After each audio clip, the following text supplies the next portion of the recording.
नहीं मनीफ, 5 चीज़ों की निशानदेही की है चोई साहब ने। तो पहली दफ़ा जब हमने उनकी मदद की तो हमें क्लैशनकोफ मिल गई। दूसरी बारी जब हमने उनकी मदद की हमें हीरोइन मिल गई। तीसरी बारी जब हमने उनको मदद की तो हमें अगवा बराए तावान और ये सारी वारदातें मिल गई। चौथी बारी हमने उनको मदद की, हमें दहशतगर्दी मिली।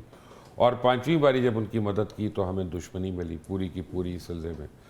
तो अब तो स्वाय उनका सफाया करने के अलावा हमारे पास कोई ऑप्शन नहीं है। असल में वो चोई साहब चूँकि बड़े आदमी हैं, वो बात कर सकते हैं। मैं इस मौके पे ये बात करना नहीं चाह रहा था कि ये हाथों की बांधी हुई गांठें हैं जो हम दांतों से हमें खोलनी पड़ रही हैं।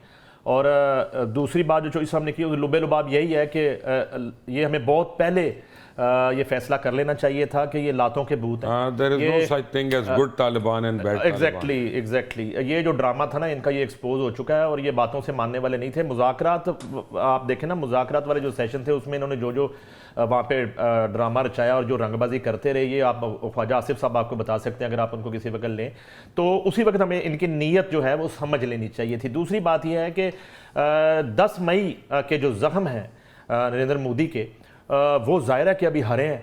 और वो जो है एक ही रास्ता था जो चुना नरेंद्र मोदी ने भी और इंडिया ने और रॉ ने, और वो प्रॉक्सी वार जो है उसने वो शुरू की। और बिल्कुल अब तो वाकई हमारे असाब जो हैं वो जवाब दे चुके हैं लाशें उठा उठा के। और ये बड़ा मैं समझता हूँ कि देर आए दुरुस्त आए ये फैसला है। मैं बल्कि जब ये सिलसिला शुरू हुआ पिछली रात तो मैं आपको फ़ोन करने वाला था कि मुझे लग रहा था कि आपकी कॉल आएगी और हम उस पर ट्रांसमिशन शुरू कर देंगे। मैं तो इस पर शुक्र अदा करता हूँ कि हम इस नतीजे पे पहुँचे हैं कि ये हमारा अज़ली दुश्मन है। हमें इसको पहचान लेना चाहिए था बहुत पहले, और हमें इस बात को भी रियलाइज़ कर लेना चाहिए कि पीछे जो है ना वो असल गुंडा कौन है और किन डॉलर्स पे ये जो है ना हमारे यहाँ पे दहशतगर्दी कर रहे हैं और हमारे जो है ना लोगों को शहीद कर रहे हैं। और अब कोई जवाब नहीं है किसी भी तरह की टेबल टॉक का, किसी भी तरह के मुज़ाकरात का।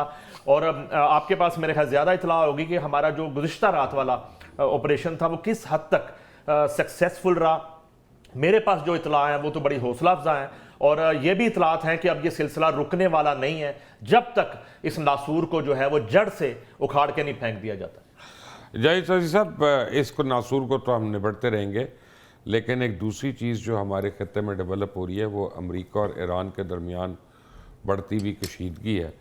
और मैं अब आपको अपने ज़राए के मुताबिक मैं आपको बिल्कुल ऑनेस्टली एक बात बता सकता हूँ, वो ईरान ने कुछ टाइम मांगा है काउंटर प्रपोजल देने के लिए, लेकिन ये फ़ैसला हो चुका है कि उनको इंगेज करना है। और इंगेज का मतलब लड़ाई करना, और इस बार इसे स्ट्राइक नहीं होगी, भरपूर किस्म की जंग होगी।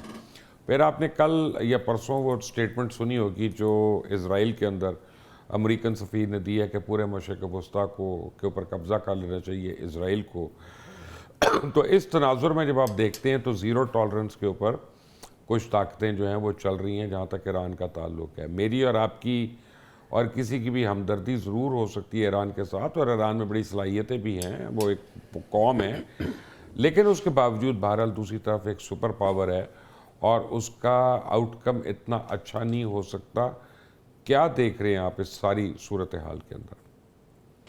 सर उस तरफ मैं आऊँगा डेफिनेटली, लेकिन दो चीज़ें और अफ़गानिस्तान से रिलेटेड मेरा ख्याल है वो सामने आनी चाहिए। एक तो अफ़गान तालिबान जो हैं उनको हर मंगल को एक जहाज़ आता है जिसके अंदर 160 मिलियन डॉलर होते हैं। हर मंगल को 160 मिलियन डॉलर कतर से आता है को तालिबान को अमेरिका की तरफ से दिया जाता है। अमेरिका की तरफ ये दो जगहों से, पहले नैरोबी से आता होता था, नैरोबी से आता था, और नैरोबी के अंदर जो अमेरिकन वहाँ पे काउंसलेट है, वहाँ पे एम्बेसी है, ये डॉलर्स वहाँ से पहले वहाँ से वाशिंगटन से आते हैं और वहाँ से फिर एक जहाज़ तब्दील करके वो रेगुलर जो था वो अफ़गानिस्तान आ रहा था। और अब जो है अब किसी गल्फ़ की स्टेट से आ रहा है। ये आपकी बात दुरुस्त है, लेकिन अबू धाबी है या दुबई है इसके बारे में, या कतर है, ये इसके बारे में एम्बिग्विटी है, कोई क्लैरिटी नहीं है।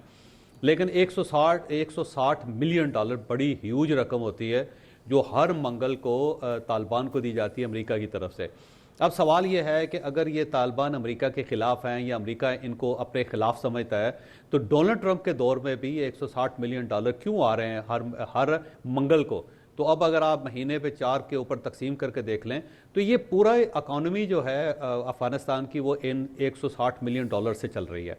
उसके दो मकसद हैं इन पैसों के। एक मकसद तो ये है कि चाइना के अंदर जो सिंकियांग के अंदर गड़बड़ की जा रही है, और वो जो गड़बड़ करने वाले लोग हैं वो भी तालिबान के पास हैं इस वक्त, और ये पैसे उनको दिए जाते हैं कि आपने चाइना को ब्लीड करना है।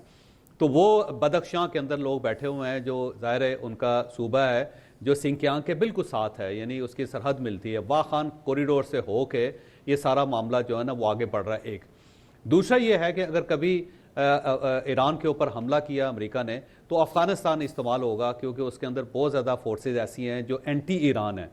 तो ईरान को इस साइड से भी अटैक किया जाएगा, अमेरिका अफ़गानिस्तान को इस्तेमाल करेगा।